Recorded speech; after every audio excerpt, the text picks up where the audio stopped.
This is the Wrestling Replay. I am Cato. Welcome to episode number 39, Monday Night Raw edition. Now, I'm going to go ahead and start right off by saying I got to eat my words. I have to eat my words. I said when Dominic split from Rey Mysterio, it would be perfect.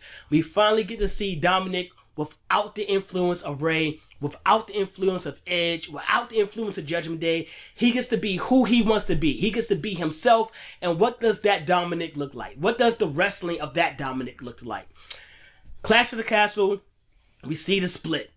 The Monday Night Raw following Clash of the Castle, Lord behold, he joins Judgment Day. So, we're not going to get Dominic by himself, but this Dominic that I seen fighting Edge in the main event of Monday Night Raw looked pretty good.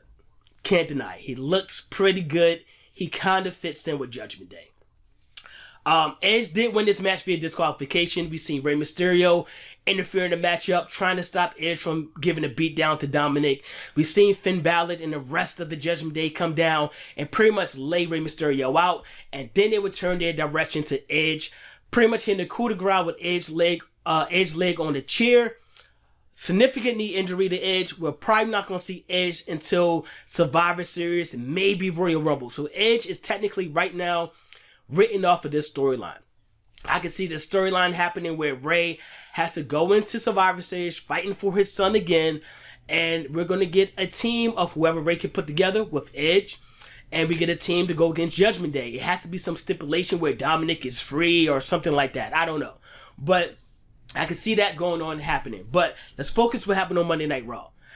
Dominic and the Judgment Day. The only thing that I wish they would have done better is the storyline between Dominic and Rhea inside of the storyline between the Mysterios versus Judgment Day. I feel like they could have done a better job of Dominic and Rhea kind of sneaking off and developing a real kinship with each other or relationship, whatever it's going to be. So it would have made more sense when Dominic did go ahead and join Judgment Day.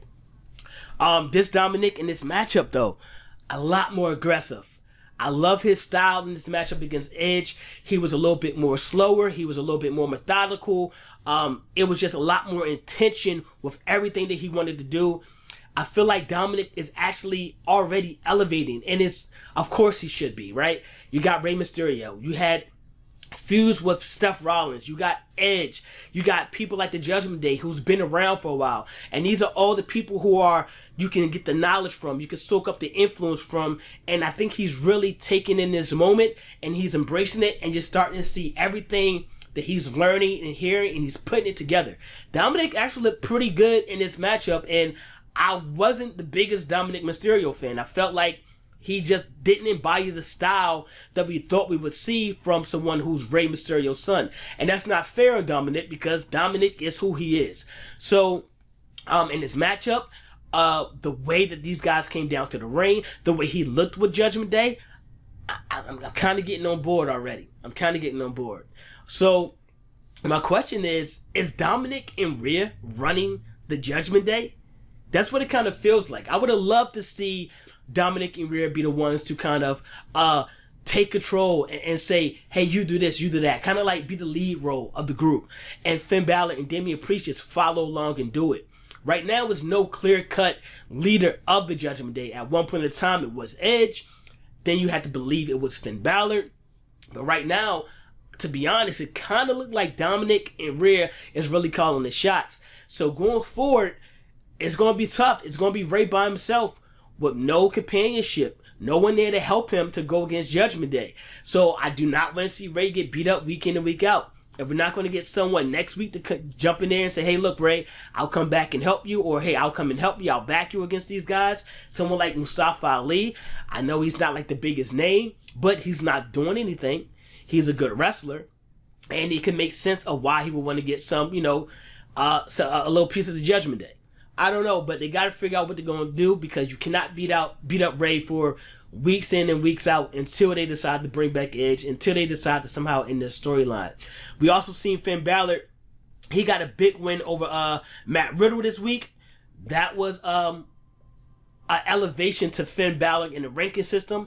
I feel like Matt Riddle is a guy who's been facing the likes of Roman Reigns Seth Rollins, guys who are world champions, guys who want to be world champions. So with Finn Balor notching that win, I have to say it's slowly moving Finn Balor up that ladder.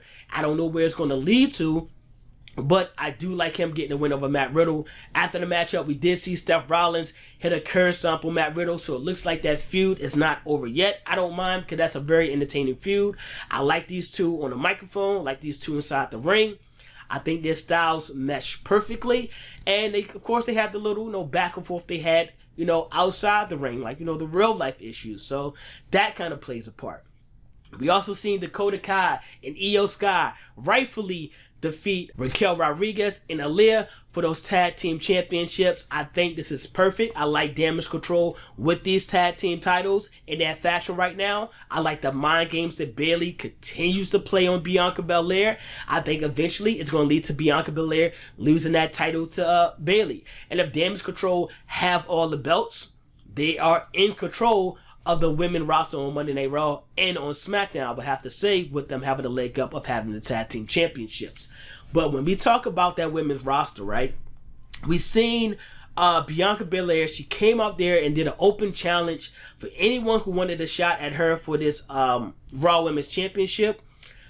It was answered by Sonya DeVille, someone who I believe to be on SmackDown.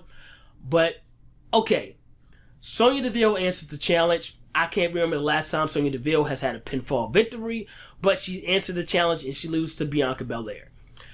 We watched the 24/7 championship with Dana Brooke. We watched so many people chase her around the back. We watched when it was on R-Truth. We watched so many different people chase her down the back.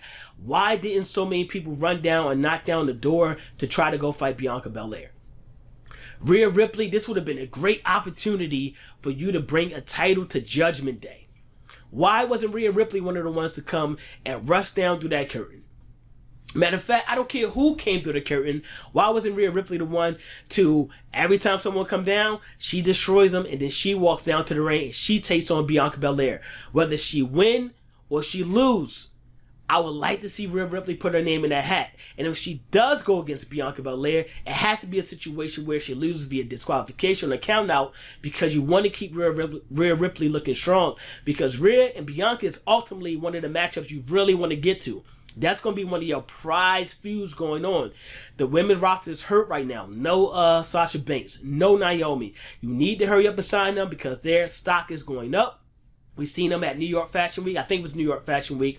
But working the runway, these girls is killing it on a lot of different venues and avenues outside of wrestling. So WWE, you need to go ahead, cut the check. You need to go get the talk in and figure out what you need to do to get these two women back.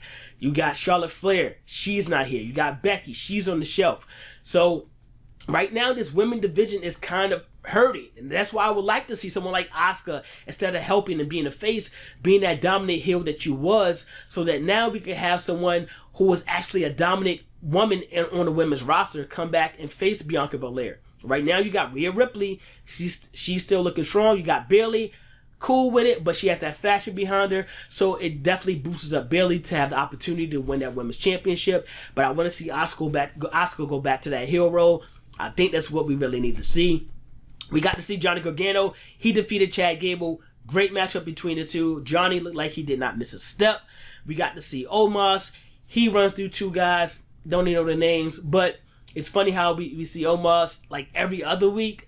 So I don't know what they're going to do with Omos, man. But if you're not going to use him on a weekly basis, I would love to see him go to that black and gold brand. Yes, Triple H is bringing back that black and gold brand. I feel like he would fit in well. I feel like you could use him weekly. And I feel like he can dominate like a North American Championship before winning a NXT World Championship and then possibly coming back to the main roster. I think that would be cool. We also seen Dexter Loomis continue to terrorize The Miz. I don't know where that storyline's going. I thought it was going to get to a situation where we was going to get Johnny Gargano and Tommaso Ciampa back teaming up. Doesn't look like that. I don't understand why Dexter Loomis is going after The Miz or what he wants from The Miz.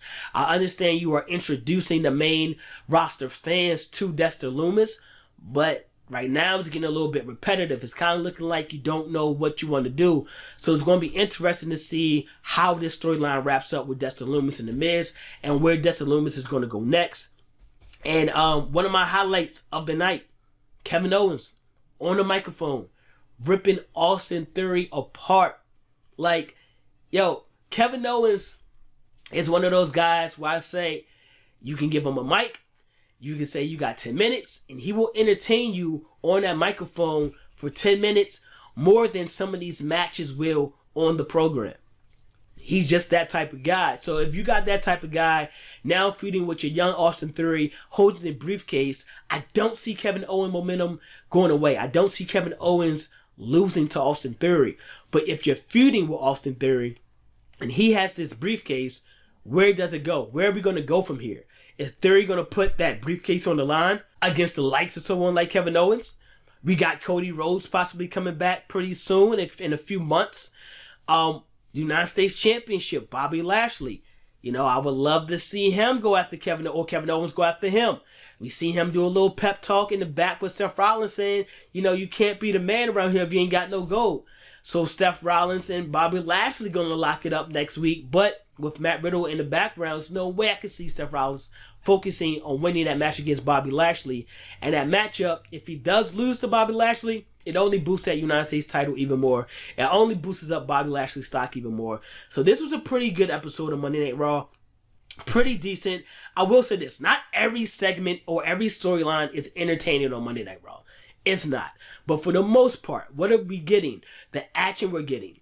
The brawls that we're getting. The matches that we see. For the most part, what we're getting from Monday Night Raw is pretty good. Some things may be boring to others. Some things may be exciting to the next person.